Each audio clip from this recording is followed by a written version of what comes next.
সারা দেশে complete shutdown আজ। কাজলায় toll প্লাজায় আগুন, আবাসিক ভবনে পুলিশের গুলির জেরে রণক্ষেত্র, শনিরাখড়া, রায়েরবাগ, তরুণ নিহত।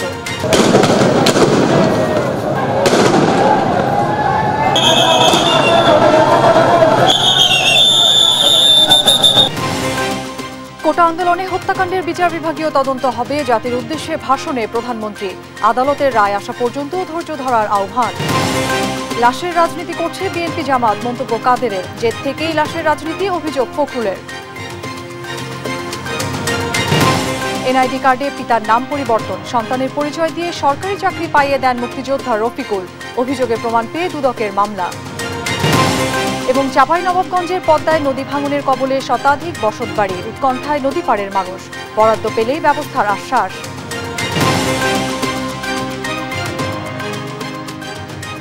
দেখছিলেন শিরোনাম সংবাদ সকালের, সঙ্গে আছি অরিন ইশরাত। এবারে বিস্তারিত। শিক্ষার্থীদের শান্তিপূর্ণ আন্দোলনে হামলা ও খুনিদের বিচারের দাবিতে আজ সারা দেশে কমপ্লিট শাটডাউন কর্মসূচি দিয়েছে বৈষম্য বিরোধী ছাত্র আন্দোলন। হাসপাতাল ও জরুরি সেবা ছাড়া সবকিছুই এই কর্মসূচির আওতায় থাকবে বলে জানিয়েছে তারা। কোটা বিরোধী আন্দোলনকারীদের এ কর্মসূচিতে সমর্থন দিয়েছে বিএনপি। এদিকে বুধবার রাতে যাত্রাবাড়ি, শনিরাখড়া, রায়েরবাগ ও চানখারপুলে অগ্নিসংযোগের ঘটনা ঘটেছে। এ সময় পুলিশের সাথে সংঘর্ষ হয় হামলাকারীদের। চেষ্টা করা হয় থানা ঘেরাওয়ের। এতে এক তরুণ নিহত হয়। M A আজিমের report. রাত প্রায় শেষ, তখনও পিছু হটেনি কোটা বিরোধী আন্দোলনরতরা। মুহুর্মুহু শব্দে একের পর এক টিয়ার সেল ও শটগানের গুলি ছুড়ছে পুলিশ ও র্যাব। দাউ দাউ করে আগুন জ্বলছে যাত্রাবাড়ি থেকে কাজলা টোল প্লাজা পর্যন্ত হাইওয়ে সড়কে। সাংবাদিকদের সামনে তখন অনেকটা অসহায় হিসেবে নিজেদের উপস্থাপন করেন পুলিশ সদস্যরা। এখনো পর্যন্ত আমরা রাস্তা ফ্রি করতে পারিনি। আন্দোলনরত শিক্ষার্থীদের সাথে জামাত, বিএনপি সহ স্থানীয় ক্ষুব্ধ জনতা যোগ দিয়েছে। তাই পিছু হটানো কষ্টসাধ্য বলেও দাবি করেন আইন শৃঙ্খলা বাহিনীর সদস্যরা। জামাত শিবির, বিএনপির যে নেতাকর্মী এই এলাকার, ইভেন নারায়ণগঞ্জ থেকে আসা, নারায়ণগঞ্জ, কদমতলী, শনিরাখড়া, রূপগঞ্জ থেকে আসা, বিভিন্ন জায়গা থেকে আসা শত শত লোক তারা রাস্তাটার দখল নিতে চেষ্টা করে। তাদের সাথে আমাদের দফায় দফায় হয় সংঘর্ষ হয়, বাট এখনো পর্যন্ত তারাও রাস্তায় আছে, আমরাও রাস্তায় আছি। আর শিক্ষার্থী বিবেচনায় বড় ধরনের অভিযান চালানো হচ্ছে না বলে মন্তব্য করে র্যাব। আমাদেরকে ওই পরিমাণ জায়গার মধ্যে যেন নিয়ে না যায় যেটাতে আমাদের হয়তো মানুষের জানমালের ক্ষতি করতে হবে। আমরা চাই যে শান্তিপূর্ণ আন্দোলন যেভাবে ছিল এভাবে আমরা অনেক ধৈর্যের পরিচয় দিয়েছি। এখন আমাদের এই ধৈর্যের পরিচয়ের গুরুত্ব দিয়ে আমরা আশা করব যে যারা রাস্তায় এসছেন তারা যেন বাড়ি ঘরে চলে যান। এ ঘটনায় এখন পর্যন্ত সিয়াম নামের এক তরুণ নিহত হয়েছে। গ্রেপ্তার হয়েছে বেশ কয়েকজন। এম এ আজিম, দেশ টিভি, ঢাকা। কোটা নিয়ে সর্বোচ্চ আদালতের সিদ্ধান্ত পর্যন্ত অপেক্ষায় থাকতে শিক্ষার্থীদের প্রতি আহ্বান জানিয়েছেন প্রধানমন্ত্রী শেখ হাসিনা। বুধবার সন্ধ্যায় জাতির উদ্দেশ্যে দেয়া ভাষণে এ আহ্বান জানান তিনি। সন্ত্রাসের সঙ্গে সাধারণ শিক্ষার্থীরা জড়িত নয় জানিয়ে প্রধানমন্ত্রী বলেন, ছাত্র আন্দোলনের শুরু থেকে যথেষ্ট ধৈর্যের পরিচয় দিয়েছে সরকার। কোটা আন্দোলনে হত্যাকাণ্ডের বিচার বিভাগীয় তদন্ত হবে বলেও জানান তিনি। বিস্তারিত শামীমা আক্তারের রিপোর্টে। তাদের আত্মার মাগফিরাত কামনা করছি। সন্ধ্যা 7:30টায় রেডিও ও টেলিভিশনে জাতির উদ্দেশ্যে ভাষণ দেন প্রধানমন্ত্রী শেখ হাসিনা। 6 মিনিটের চেয়ে বেশি সময়ের এই ভাষণে প্রধানমন্ত্রী প্রতিটি হত্যাকাণ্ডের নিন্দা জানিয়ে পরিবারের সদস্যদের প্রতি সমবেদনা জানান। প্রধানমন্ত্রী বলেন, আপনজন হারানোর বেদনা তার চেয়ে আর কেউই বেশি জানে না। আমি তাদের প্রতি গভীর শ্রদ্ধা জানাচ্ছি। এ সময় প্রধানমন্ত্রী বলেন, কোটা সংস্কার আন্দোলনের শুরু থেকেই সরকার যথেষ্ট ধৈর্য ধারণ করেছে। তিনি বলেন, কাদের উস্কানিতে সংঘর্ষের সূত্রপাত হলো, কারা এই আন্দোলনকে ভিন্ন খাতে নেওয়ার চেষ্টা করেছে তা খতিয়ে দেখা হবে। আন্দোলনের শুরু থেকেই সরকার যথেষ্ট ধৈর্য ও সহনশীলতা প্রদর্শন করেছে। কিছু মহল এই আন্দোলনের সুযোগটা নিয়ে অনাকাঙ্ক্ষিত উচ্চাবিলাস চরিতার্থ করার সুযোগ নিয়ে সন্ত্রাসী কর্মকাণ্ডে লিপ্ত হয়। এর ফলে এই কোমলমতি শিক্ষার্থীদের আন্দোলনকে ঘিরে যে সকল ঘটনা ঘটেছে তা খুবই বেদনাদায়ক ও দুঃখজনক। তিনি বলেন, যারা সন্ত্রাস করেছে, মানুষ হত্যা করেছে, তাদের অবশ্যই শাস্তির আওতায় আনা হবে। আমি দ্ব্যর্থহীনভাবে ঘোষণা করছি, যারা হত্যাকাণ্ড, লুটপাট ও সন্ত্রাসী কর্মকাণ্ড চালিয়েছে এরা যেই হোক না কেন তারা যেন উপযুক্ত শাস্তি পায় সে ব্যবস্থা নেওয়া হবে।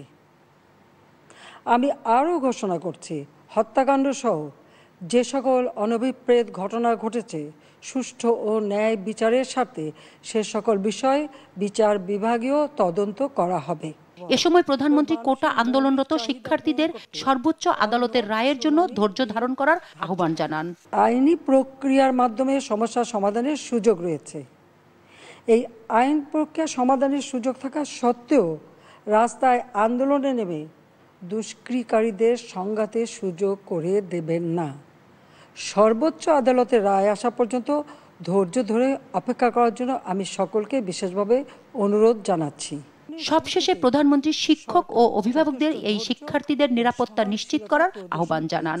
শিক্ষার্থীদের পিতা মাতা, অভিভাবক এবং শিক্ষকদের প্রতি আমার আবেদন, তারা যেন তাদের সন্তানদের নিরাপত্তার বিষয়ে সজাগ থাকেন। শামিমা আক্তার, দেশ টিভি, ঢাকা। কোটা সংস্কার আন্দোলনকারীদের সঙ্গে পুলিশের সংঘর্ষে বুধবার রণক্ষেত্রে পরিণত হয় ঢাকা বিশ্ববিদ্যালয় ক্যাম্পাস। উপাচার্যের বাসভবনের সামনে গায়েবানা জানাজা শেষ করেই টিএসসি অভিমুখে কফিন মিছিল বের করলে বাধা দেয় পুলিশ। শিক্ষার্থীদের ছত্রভঙ্গ করতে সাউন্ড গ্রেনেড, টিয়ার গ্যাস ও রাবার বুলেট নিক্ষেপ করে তারা। এতে এক শিক্ষার্থী গুলিবিদ্ধ হয়। এদিকে বুধবার বিকেল 5টার দিকে পুলিশের ঊর্ধ্বতন কর্মকর্তাদের উপস্থিতিতে সব হল থেকে শিক্ষার্থীদের বের করে দেওয়া হয়। মাজহারুল ইসলাম, শাহিদুজ্জামান সাকিব ও মাইনুদ্দিন আরিফকে সঙ্গে নিয়ে জান্নাতুল মোহনার রিপোর্ট।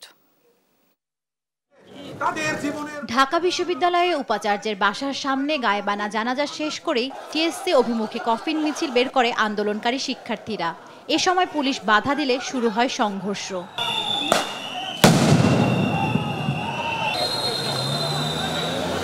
পুলিশ আন্দোলনকারীদের ছত্রভঙ্গ করতে সাউন্ড গ্রেনেড ও রাবার বুলেট নিক্ষেপ করে।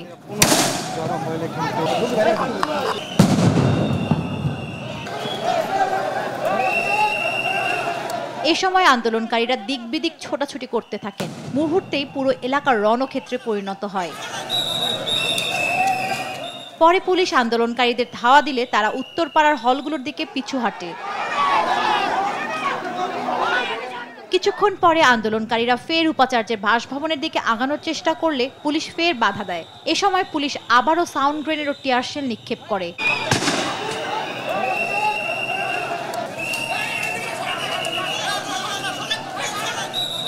পরে আন্দোলনকারীরা পিছু হটে বিজয় ৭১ হলের সামনে অবস্থান নিলে পুলিশ মল চত্বরে অবস্থান নেয়।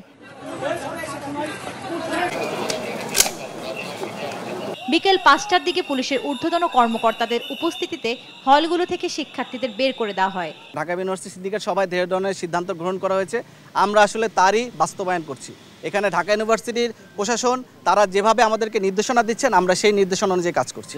এর আগে দুপুরে পূর্ব ঘোষিত কর্মসূচি অনুযায়ী রাজু ভাস্কর্যের সামনে গায়েবানা জানাজায় অংশ নিতে আন্দোলনকারীরা জড়ো হওয়ার চেষ্টা করলে পুলিশ সাউন্ড গ্রেনেড ছুড়ে তাদের ছত্রভঙ্গ করে দেয়। এ সময় একজনকে আটক করে পুলিশ। জান্নাতুল মোহনা, দেশ টিভি, ঢাকা। কোটা সংস্কার আন্দোলনে যুক্ত থাকা ঢাকা বিশ্ববিদ্যালয়ের 2 শিক্ষার্থীকে শাহবাগ থানা থেকে ছাড়িয়ে এনেছেন বিশ্ববিদ্যালয়ের কয়েকজন শিক্ষক। এ সময় তারা বলেন, জাতীয় সংকটময় মুহূর্তে বিশ্ববিদ্যালয়ের শিক্ষার্থীদের পাশে দাঁড়ানো উচিত। পরে শিক্ষার্থীদের নিয়ে ক্যাম্পাসে ফিরেন তারা। মাজহারুল ইসলামের রিপোর্ট। বুধবার দুপুরে শাহবাগ থানায় গিয়ে কোটা আন্দোলনের সাথে জড়িত 2 শিক্ষার্থীকে ছাড়িয়ে আনেন শিক্ষকরা। পরে বিশ্ববিদ্যালয়ে অপরাজয় বাংলার পাদদেশে নিপীড়ন বিরোধী শিক্ষক সমাজের ব্যানারে একটি সমাবেশ করেন তারা। এ সময় তারা বলেন, বিশ্ববিদ্যালয়ের ছাত্রদের রাজাকার ট্যাগ দেওয়া কোনোভাবেই গ্রহণযোগ্য হতে পারে না। তাদেরকে রাজাকার ট্যাগ দেওয়া বন্ধ করেন, রাজাকার ট্যাগ দেওয়ার রাজনীতি সরকার বন্ধ করেন। এটা করতে করতে আপনারা মুক্তিযুদ্ধের চেতনাকে হেয় করছেন। সেকেন্ড কথা হচ্ছে, আমাদের ছাত্রদের উপর যারা গুলি চালিয়েছে, মেরেছে, এটা হচ্ছে ফৌজদারি অপরাধ, এটা হচ্ছে মার্ডার, এটা হচ্ছে কালপাবল হোমিসাইড, এটা মৃত্যুদণ্ডযোগ্য অপরাধ। অবশ্যই এই অপরাধের বিচার করতে হবে। দেশে যদি কোনো অপরাধ হয় সেটা দেখার দায়িত্ব আইন শৃঙ্খলা বাহিনীর বিচার বিভাগের, ছাত্রলীগের না। শিক্ষকরা বলছেন, বেগম রোকেয়া বিশ্ববিদ্যালয়ে পুলিশের গুলিতে শিক্ষার্থী নিহতের ঘটনা জাতির জন্য চরম লজ্জার। দেশের সর্বত্র বৈষম্য, শিক্ষার্থীদের জীবন অনিশ্চিত। এ সময়ে তারা কি শব্দ বলছেন সেই সব নিয়ে আপনারা বিবৃতি দেন আপনারা যারা তাদের ভাষা বোঝেন না, আপনারা যারা তাদের পালস বোঝেন না, আপনারা তো তাদের কষ্ট বোঝেনই না। সাধারণ মানুষ যখন হাহাকার করছে, যখন প্রতিদিন প্রতি রাতে দেশ লুট হয়ে যায়, শিক্ষার্থীরা তখন কি মনে করেন? শিক্ষার্থীরা 69-এর শামসুজ্জোহাকে মনে করেন, তার চেহারা মনে আসে, আপনাদের চেহারা কেন মনে আসে না বলেন? শিক্ষকরা জানান, ছাত্র নামদারি বহিরাগতদের দ্বারা ঢাকা বিশ্ববিদ্যালয়ের শিক্ষকদের উপর হামলা সরকারের নগ্ন আচরণের বহিঃপ্রকাশ। আমাদের ছাত্রদের গায়ে হাত তুলছে, নির্মমভাবে গায়ে হাত তুলছে। মাজহারুল ইসলাম, দেশ টিভি, ঢাকা। কোটা সংস্কার আন্দোলনে বেশ কয়েকজন শিক্ষার্থী নিহতের প্রতিবাদে উত্তাল ছিল দেশের বিভিন্ন বিশ্ববিদ্যালয় ও সড়ক মহাসড়ক। বিক্ষোভ মিছিল সহ বেশ কিছু স্থানে সড়ক অবরোধ করেন আন্দোলনকারীরা। এ সময় পুলিশ ও ছাত্রলীগ কর্মীদের সঙ্গে ধাওয়া পাল্টা ধাওয়া ও সংঘর্ষের ঘটনা ঘটে। শিক্ষার্থীদের অবরোধে পদ্মা সেতু ও বঙ্গবন্ধু যমুনা সেতুতে যানবাহন সাময়িক বন্ধ হয়ে গেলেও পরে আইনশৃঙ্খলা বাহিনীর হস্তক্ষেপে স্বাভাবিক হয়। সহকর্মীদের পাঠানো তথ্যচিত্রে সালমা জাহানের ডেস্ক রিপোর্ট। মঙ্গলবারের কোটা আন্দোলনে বেরবির আবু সাইদ সহ বেশ কয়েকজন শিক্ষার্থী নিহতের প্রতিবাদে বুধবার সকাল থেকে বিক্ষোভ মিছিল ও সড়ক পথ অবরোধ করে আন্দোলনকারীরা। হয় পুলিশের সাথে সংঘর্ষ। বিকেলে ফের পুলিশের সাথে আন্দোলনকারীদের সংঘর্ষে গুরুতর আহত হন বরিশাল পুলিশের উপকমিশনার। বরিশাল নগরীর চৌমাথা সিএমভি পোল এলাকায় কোটা আন্দোলনকারী শিক্ষার্থীদের সাথে সংঘর্ষ হয় পুলিশের। এ সময় রাবার বুলেট ও টিয়ার শেল ছোড়ে পুলিশ, এতে 3 শিক্ষার্থী আহত হয়। কুষ্টিয়ায় আন্দোলনকারী শিক্ষার্থীদের সাথে ছাত্রলীগের সংঘর্ষে 3 ছাত্রলীগ কর্মী আহত হয়েছেন। এই সময় ছাত্রলীগ কর্মীদের 2টি মোটরসাইকেল পুড়িয়ে দেন আন্দোলনকারীরা। বন্ধ করে দেওয়া হয় কুষ্টিয়া খুলনা মহাসড়কে যান চলাচল। এই সময় সেখানে সৃষ্টি হয় রণক্ষেত্র। সন্ধ্যায় আন্তনগর ট্রেনে হামলা চালায় আন্দোলনকারীরা। পরে পুলিশ এসে লাঠিচার্জ করে ছত্রভঙ্গ করে দেয় তাদের। বুধবার সকাল 11:30টায় মুন্সিগঞ্জ শহর থেকে মিছিল নিয়ে পদ্মা সেতু টোল প্লাজা এলাকায় জড়ো হয়ে সড়ক অবরোধ করে আন্দোলনকারীরা। এ সময় পুলিশ বাধা দিলে ধস্তাধস্তির ঘটনা ঘটে। এতে পরিস্থিতি নিয়ন্ত্রণে কয়েক রাউন্ড ফাঁকা গুলি ও টিয়ার শেল নিক্ষেপ করে পুলিশ। পরে লাঠিচার্জ করে তাদের ছত্রভঙ্গ করে দেওয়া হয়। আটক করা হয় 2 শিক্ষার্থীকে। ঢাকা চট্টগ্রাম মহাসড়কে কাজলায় কোটা আন্দোলনকারীদের সাথে পুলিশের সংঘর্ষে আগুন জ্বালিয়ে বিক্ষোভ করে আন্দোলনকারীরা। এ সময় পুলিশ আন্দোলনকারীদের লক্ষ্য করে টিয়ার শেল, রাবার বুলেট ও সাউন্ড গ্রেনেড ছোড়ে। পরে ছাত্রলীগের সাথে প্রায় আধা ঘন্টা যাবৎ সংঘর্ষ চলে আন্দোলনকারীদের। বুধবার সন্ধ্যায় হানিফ ফ্লাইওভারের কাজলা প্রান্তে 2টি টোল প্লাজায় অগ্নিসংযোগ করা হয়। রায়েরবাগ পর্যন্ত পুরো সড়কের বিভিন্ন স্থানে আগুন দেয় দুর্বৃত্তরা। দুপুর 12:30টায় সিন্ডিকেট সভায় জাহাঙ্গীরনগর বিশ্ববিদ্যালয় অনির্দিষ্টকালের জন্য বন্ধের ঘোষণা দিলে তাৎক্ষণিক রেজিস্ট্রার ভবনে ভাঙচুর চালায় আন্দোলনকারী শিক্ষার্থীরা। এই সময় শিক্ষকদের অবরুদ্ধ করে রাখে তারা। দুপুরের পর বিপুল সংখ্যক পুলিশ, র্যাব ও বিজিবি সদস্য আন্দোলনকারীদের লক্ষ্য করে টিয়ার শেল, রাবার বুলেট ছোড়ে। এক পর্যায়ে আন্দোলনকারীদের ঘিরে ফেলে যৌথ দল। বুধবার সকালে রাজশাহী বিশ্ববিদ্যালয় হলের ছাত্রলীগ নেতাকর্মীদের কক্ষে ভাঙচুর চালায় শিক্ষার্থীরা। পরে তাদের বিভিন্ন জিনিসপত্র বের করে আগুন ধরিয়ে দেয় বিক্ষুব্ধরা।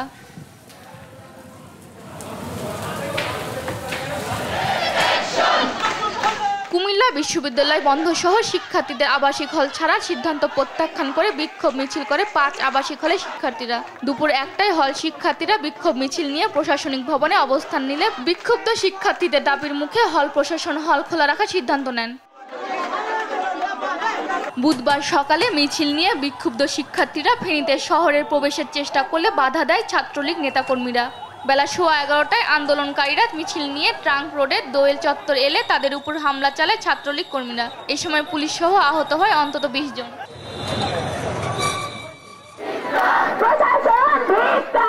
শিক্ষার্থী নিহতের প্রতিবাদে সকালে ময়মনসিংহের রেলওয়ে কৃষ্ণচূড়া চত্বরে মিছিল নিয়ে জড়ো হতে থাকে কোটা আন্দোলনকারীরা।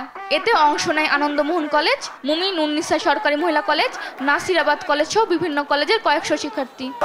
প্রধানমন্ত্রী এখনো কোনো পদক্ষেপ নিচ্ছে না, এত স্টুডেন্ট মারা যাচ্ছে। রাষ্ট্রের টাকায় আমাদের পুলিশ চলে, সেই পুলিশ আমাদের রাষ্ট্রের শিক্ষার্থীদের উপর কিভাবে গুলি করতে পারে, এর জবাব আমরা চাই। জামালপুরে আশেক মাহমুদ কলেজে কোটা আন্দোলনকারীরা ছাত্রলীগ কর্মীদের মোটরসাইকেল ভাঙচুর করে। পরে ঢাকা থেকে দেওয়ানগঞ্জগামী কমিউটার ট্রেন আধা ঘন্টা আটকে রাখে আন্দোলনকারীরা। বেলা 11টায় মাদারীপুরের মোস্তফাপুর এলাকায় ঢাকা বরিশাল মহাসড়ক অবরোধ করে আন্দোলনকারী শিক্ষার্থীরা। আধা ঘন্টা পর পুলিশ ও ছাত্রলীগ তাদের সরে যেতে বলে তাদের মধ্যে ধাওয়া পাল্টা দেওয়া হয়। এর আগে সকালে খুলনা নগরীর নতুন রাস্তা মোড়ে অবস্থান নেয় শিক্ষার্থীরা। পরে শহরে বেশ কয়েকটি সড়ক অবরোধ করে বিক্ষোভ করে বিভিন্ন শিক্ষা প্রতিষ্ঠানের ছাত্ররা। এই সময় সড়কে দীর্ঘ যানজটের সৃষ্টি হয়। সালমা জাহান, নিউজ ডেস্ক, দেশ টিভি। এদিকে দেশের সব কলেজ বিশ্ববিদ্যালয় বন্ধে ইউজিসির নির্দেশনার পর একে একে সিদ্ধান্ত জানিয়েছে বিশ্ববিদ্যালয় প্রশাসন। বুধবার সকালে জরুরি সিন্ডিকেট সভা ডেকে এই সিদ্ধান্ত নেওয়া হয়। এদিকে সিদ্ধান্তের পর হল ছাড়তে শুরু করেছে সাধারণ শিক্ষার্থীরা। তবে হল ছাড়তে নারাজ আন্দোলনকারীরা। দাবি আদায়ে আন্দোলন চালিয়ে যেতে হলেই থাকার ঘোষণা দেন তারা। সহকর্মীদের তথ্য ছবিতে আপনপুর রিপোর্ট। কোটা আন্দোলন ঘিরে চলমান অস্থিরতায় অনির্দিষ্টকালের জন্য বন্ধ ঘোষণা করা হয়েছে দেশের সব স্কুল, কলেজ ও বিশ্ববিদ্যালয়। বুধবার দুপুরে সিন্ডিকেট সভা ডেকে অনির্দিষ্টকালের জন্য বন্ধ ঘোষণা করা হয় ঢাকা বিশ্ববিদ্যালয়। একই সঙ্গে সন্ধ্যা 6টার মধ্যে শিক্ষার্থীদের হল ত্যাগের নির্দেশ দেওয়া হয়। তবে কিছু শিক্ষার্থী হল ত্যাগ করলেও সিদ্ধান্ত প্রত্যাখ্যান করে আন্দোলনকারীরা অবস্থান নিয়ে বিক্ষোভ করে ভিসির বাসভবনের সামনে। বন্ধের নির্দেশনার পরও হল ত্যাগ করেনি জাহাঙ্গীরনগর বিশ্ববিদ্যালয়ের শিক্ষার্থীরা। শিক্ষকদের অবরুদ্ধ করে বিক্ষোভ ও ভাঙচুর চালায় তারা। সিন্ডিকেটের সিদ্ধান্ত আমাদেরকে প্রভাবিত করবে না, আমরা কোনোভাবেই হল ত্যাগ করছি না। সেক্ষেত্রে আমাদের উপর যে ব্যবস্থা নেবে আমরা সেটা মোকাবিলা করতে প্রস্তুত। শিক্ষকদের উপস্থিতিতে নিরাপদে হল ছেড়েছে রংপুর বেগম রোকেয়া বিশ্ববিদ্যালয়ের শিক্ষার্থীরা। মঙ্গলবার রাত থেকেই হল ছাড়তে শুরু করে তারা। বুধবার সকাল নাগাদ খালি হয়ে যায় হলগুলো। বন্ধ অনির্দিষ্টকালের জন্য, যার কারণে আমরা আজকে হল ছাড়তে বাধ্য হয়েছি এবং প্রশাসন থেকে নির্দেশ আসছে যে হল ছাড়তে হবে সবাইকে। আজকে দুপুর 12টার মধ্যে হল ছাড়ার নির্দেশনা দিয়েছে। এই কারণে শিক্ষার্থীরা সবাই নিজ নিজ অবস্থানে বা নিজ নিজ বাসায় ফিরে যাচ্ছে। বাবা মা টেনশন করতেছে, বাসায় দ্রুত ডাকতেছে আর কি। বেলা 12টার মধ্যে হল ত্যাগের নির্দেশের পর হল ছেড়ে দেয় রাজশাহী বিশ্ববিদ্যালয়ের বেশিরভাগ শিক্ষার্থী। তবে অনেকেই প্রশাসন ভবনের সামনে অবস্থান নিয়ে বিক্ষোভ করে। নির্দেশনার পর হল ছেড়ে দিয়েছে ময়মনসিংহ মেডিকেল কলেজের শিক্ষার্থীরাও। সকাল থেকেই বইপত্র ও ব্যাগ নিয়ে হল ছাড়তে শুরু করে তারা। এদিকে নির্দেশনার পরও হল ছাড়েনি বরিশাল বিশ্ববিদ্যালয়ের শিক্ষার্থীরা। কোটা আন্দোলন চালিয়ে যেতে হল ছাড়তে নারাজ তারা। বুধবার দুপুরের মধ্যে ছাত্রদের এবং বৃহস্পতিবার সকাল 10টার মধ্যে ছাত্রীদের হল ছাড়তে নির্দেশ দেয় কুষ্টিয়া ইসলামী বিশ্ববিদ্যালয় কর্তৃপক্ষ। নির্দেশনার পর কিছু শিক্ষার্থী হল ছাড়লেও রয়ে গেছে বেশিরভাগ। এদিকে দেশের সব সিটি কর্পোরেশন এলাকার প্রাথমিক বিদ্যালয় বন্ধ ঘোষণা করেছে প্রাথমিক ও গণশিক্ষা মন্ত্রণালয়। আপনপু, নিউজ ডেস্ক, দেশ টিভি। কারো উস্কানিতে পা না দিয়ে শিক্ষার্থীদের দায়িত্বশীল আচরণের আহ্বান জানিয়েছেন আওয়ামী লীগ সাধারণ সম্পাদক ওবায়দুল কাদের। বলেন, প্রধানমন্ত্রী শেখ হাসিনা শিক্ষার্থীদের প্রতি সংবেদনশীল। বুধবার রাজধানীর তেজগাঁও কার্যালয়ে মতবিনিময় সভায় এসব কথা বলেন তিনি। কোটা আন্দোলনকে পুঁজি করে বিএনপি জামাত লাশের রাজনীতি করতে চায় অভিযোগ করে ওবায়দুল কাদের বলেন, সরকার বিরোধী আন্দোলনে রূপ দিতে চাইলে ছাড় দেওয়া হবে না। বিস্তারিত নূপুর মাহমুদের রিপোর্টে। বুধবার সকালে রাজধানী তেজগাঁওয়ে ঢাকা জেলা আওয়ামী লীগ কার্যালয়ে মতবিনিময় সভায় যোগ দেন দলের সাধারণ সম্পাদক ওবায়দুল কাদের। এ সময় তিনি অভিযোগ করেন, কোটা সংস্কার বিরোধী আন্দোলনকে ঘিরে বিএনপি জামাত লাশের রাজনীতি করতে চায়। প্রকাশ্যে কিংবা গোপনে তারা নাশকতার উস্কানি দিচ্ছে। এখন এই কোটা নিয়ে আন্দোলন সাধারণ শিক্ষার্থীদের আন্দোলন নেই।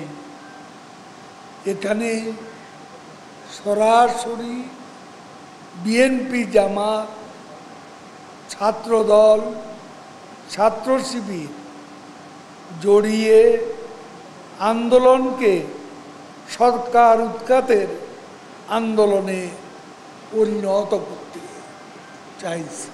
সরকার সংঘাত চায় না, তাই বিএনপি জামাতের উস্কানিতে শিক্ষার্থীরা যেন ফাঁদে পা না দেয় সে বিষয়ে সতর্ক থাকতে অভিভাবকদের আহ্বান জানান আওয়ামী লীগের সাধারণ সম্পাদক ওবায়দুল কাদের।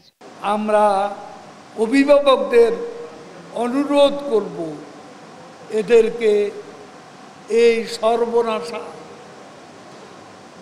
বিএনপি জামাতের ক্যাডার বাহিনীর এই আন্দোলন থেকে তাদের ছেলে মেয়েদের বিরত রাখা।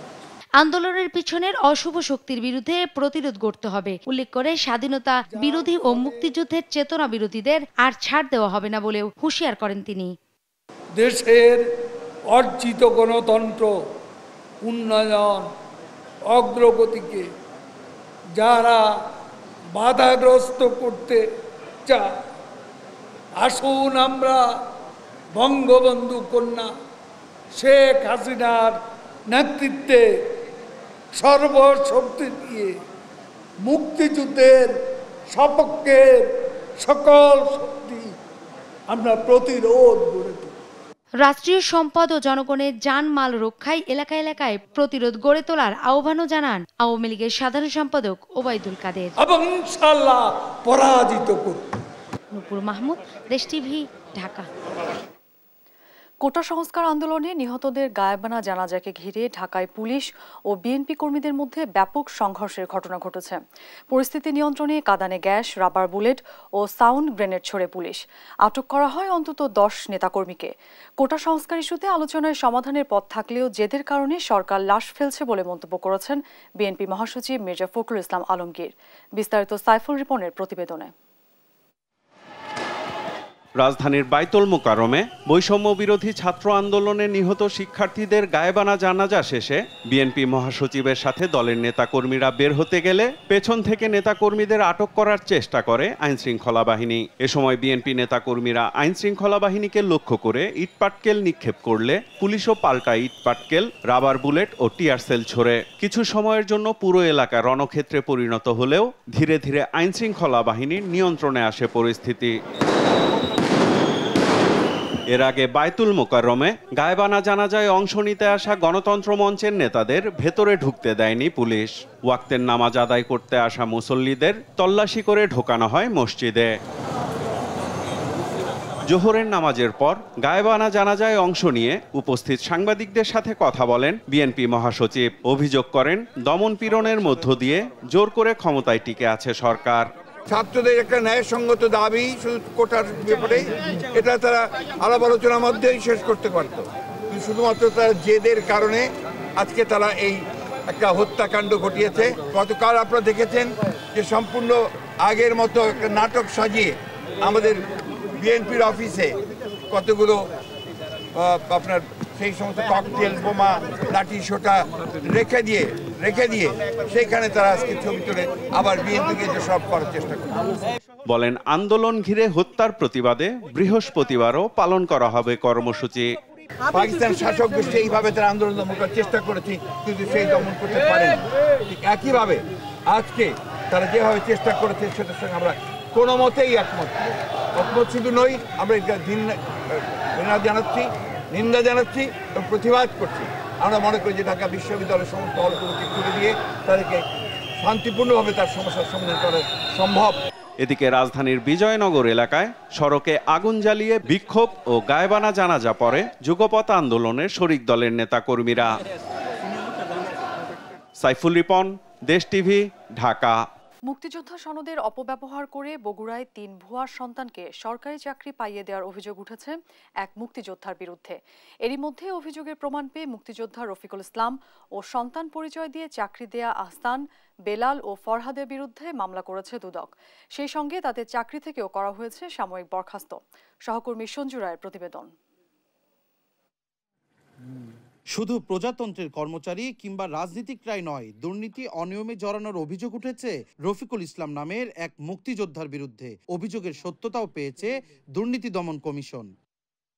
প্রশাসনের বিভিন্ন দপ্তরে অভিযুক্ত সেই মুক্তিযোদ্ধার এক সহকর্মীর দেয়া চাঞ্চল্যকর এক অভিযোগে দেখা যায় নিজের কোনো ছেলে না থাকলেও 2 ভাতিজা আর এক ভাগিনাকে নিঃসন্তান দেখিয়ে মুক্তিযোদ্ধা কোটায় তাদের বিভিন্ন বাহিনীতে চাকরি পাইয়ে দিয়েছেন সোনাতলা উপজেলার রানীরপাড়া গ্রামের মুক্তিযোদ্ধা রফিকুল ইসলাম। চাকরি পাইয়ে দিতে জালিয়াতি করে তাদের এনআইডি কার্ডেও পিতার নাম পরিবর্তন করে দেয়া হয় মুক্তিযোদ্ধা রফিকুলের নাম। আমাদের বাড়ির উপরে কেস করলাম বগুড়ায়, 1 নম্বর কোর্টে। তখন কোর্ট থেকে আমাকে নির্দেশ করা হলো যে আপনার বায়োডাটা জমা দেন, যাদের নামে অভিযোগ করছেন। ওই বায়োডাটা তুলবে দেখলাম যে ওনার 2 জনে 7 জন ছেলে।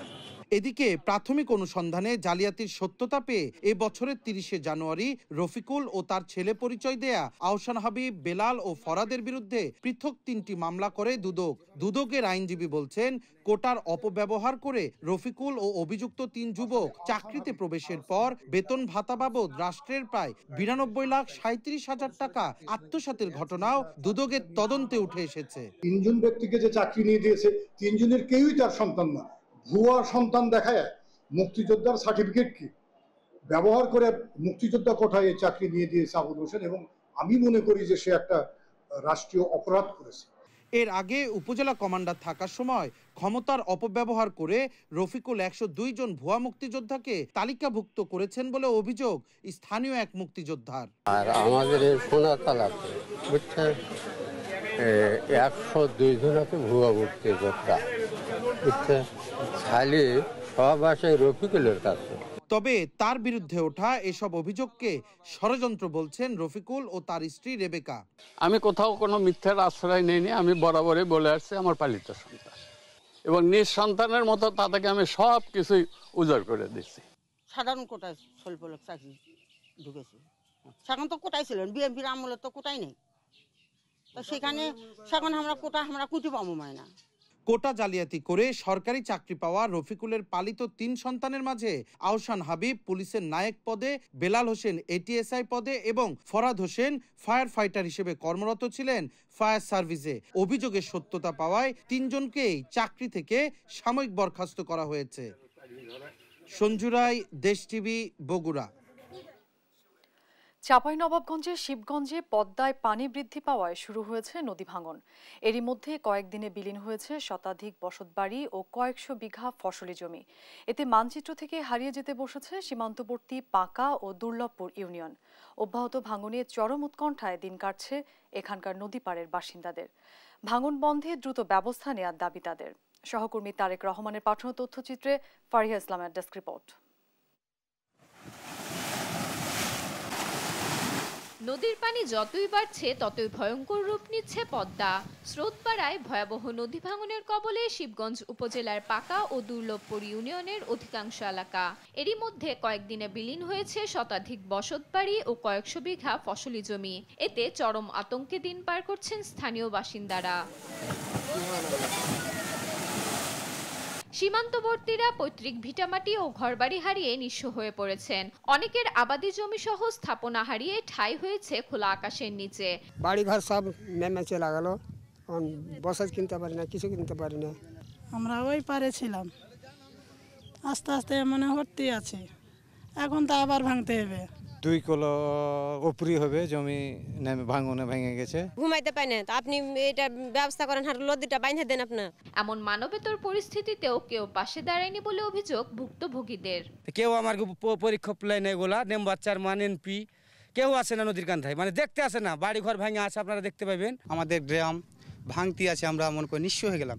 হাজার হাজার সম্পত্তি মনে করি যে ভেঙে চলে যাচ্ছে। আমরা আবেদন জানাচ্ছি যে জায়গাটা রক্ষা করার ব্যবস্থা করতে হবে। ভাঙন প্রতিরোধে দ্রুত ব্যবস্থা না নিলে মানচিত্র থেকে অচিরেই হারিয়ে যাবে সীমান্তবর্তী পাকা ইউনিয়ন, এমন আশঙ্কা এই স্থানীয় জনপ্রতিনিধির। এই মুহূর্তে যদি এই নদীর 2 পার অর্থাৎ ডান বাম 2 তীর যদি এখনো এর সুষ্ঠু ব্যবস্থা গ্রহণ করা না হয়, তাহলে অচিরেই আমার মনে হয় 12 নম্বর ইউনিয়ন পরিষদটি বিলুপ্ত হওয়ার পথে। এদিকে পানি উন্নয়ন বোর্ডের কর্মকর্তা বলছেন, বরাদ্দ চেয়ে মন্ত্রণালয়ে আবেদন করা হয়েছে, অর্থ পেলেই নেওয়া হবে ব্যবস্থা। বিসিডিপিটা আমাদের বোর্ড থেকে পানিসম্পদ মন্ত্রণালয়ে যাচ্ছে এখন। তারপর এখানে হলে কাজ করা যাবে, কারণ অনেক এরিয়া ভাঙতেছে। ডিপিপি বানাচ্ছে, স্টাডি হয়েছে, 2 বছর স্টাডি করছে, তারপরে আবার ডিপিপি হয়েছে। স্থানীয়ভাবে পদ্মার ভাঙন রোধে সরকার দ্রুত ব্যবস্থা নেবে, এমনটাই প্রত্যাশা স্থানীয় বাসিন্দাদের। নিউজ ডেস্ক, দেশ টিভি।